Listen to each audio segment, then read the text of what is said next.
నక్షత్రంలోని 4 పాదాలు కూడా సింహరాశికే సంబంధించినవి.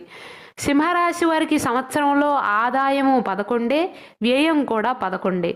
రాజపూజ్యం 3, అవమానం 6. మకా నక్షత్ర జాతకులకు ఆర్థిక పరంగా అయితే బాగానే ఉంటుందండి.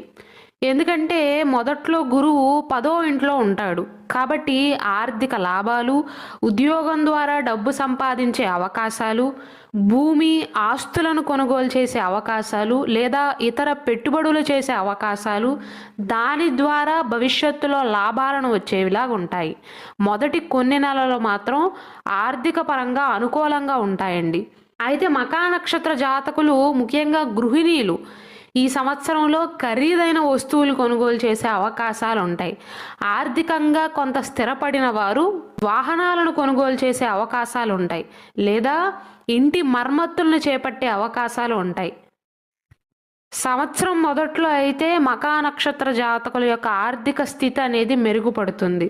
దానికి తోడు వాహనాలను కొనుగోలు చేయటం కానీ, కుటుంబానికి సంబంధించిన ఖర్చులు అవటం కానీ, లేదా సోదరులు సోదరీమణుల యొక్క పెళ్లి అవటం కానీ, ఏదో ఒక రకంగా ఇంటి కుటుంబ సభ్యులకు సంబంధించిన ఏదో ఒక ఫంక్షన్స్ అవటం కానీ, ఇలాంటి వాటి వల్ల డబ్బు ఖర్చు అయ్యే అవకాశాలు ఉంటాయి.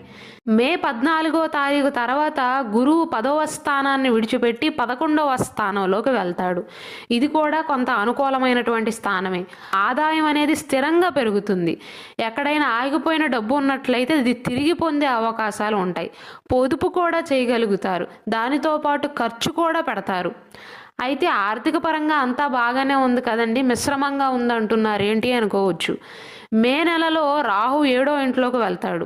మే 18వ తారీఖు తర్వాత 7వ స్థానంలోని రాహు వల్ల ఊహించని ఖర్చులు వచ్చే అవకాశాలు ఉంటాయి. అంటే ఆర్థికంగా సంపాదించే విషయంలో మీకు అనుకూలంగానే ఉంటుందండి. అయితే మార్చ్ 29వ తారీఖు తర్వాత శని భగవానుడి యొక్క గోచారం వల్ల, మే 18వ తారీఖు తర్వాత రాహు యొక్క గోచారం వల్ల అప్పటి వరకు బాగానే ఉన్నా అప్పటికప్పుడు సడన్గా ఖర్చులు చేయాల్సి రావటం కానీ జరుగుతుంది. ముఖ్యంగా ఆరోగ్య సంబంధిత విషయాలకు కావచ్చు, కుటుంబ విషయంగా, అంటే నేను ఇంతకుముందు చెప్పినట్లుగా కుటుంబ సభ్యులకు సంబంధించిన ఫంక్షన్స్ విషయంలో కానీ డబ్బు ఖర్చు అయ్యే అవకాశాలు, ఖచ్చితంగా ఖర్చు పెట్టవలసిన సిచ్యువేషన్స్ వచ్చే అవకాశాలు ఉంటాయి. అయితే గురువు యొక్క గోచారం అనుకూలంగానే ఉంటుంది కాబట్టి వీలైనంత వరకు పొదుపు చేసే ప్రయత్నం చేయండి. కాబట్టి మకా నక్షత్ర జాతకులు గుర్తుంచుకోవాల్సింది ఏంటంటే, ఈ సంవత్సరంలో మెయిన్గా ఆదాయం వైపే దృష్టి పెట్టకుండా, ఆదాయం బాగానే ఉంటుంది, అందులో ఎటువంటి సందేహం లేదు. ఖర్చుల విషయంలో ఖర్చులను నియంత్రించుకోగలిగితే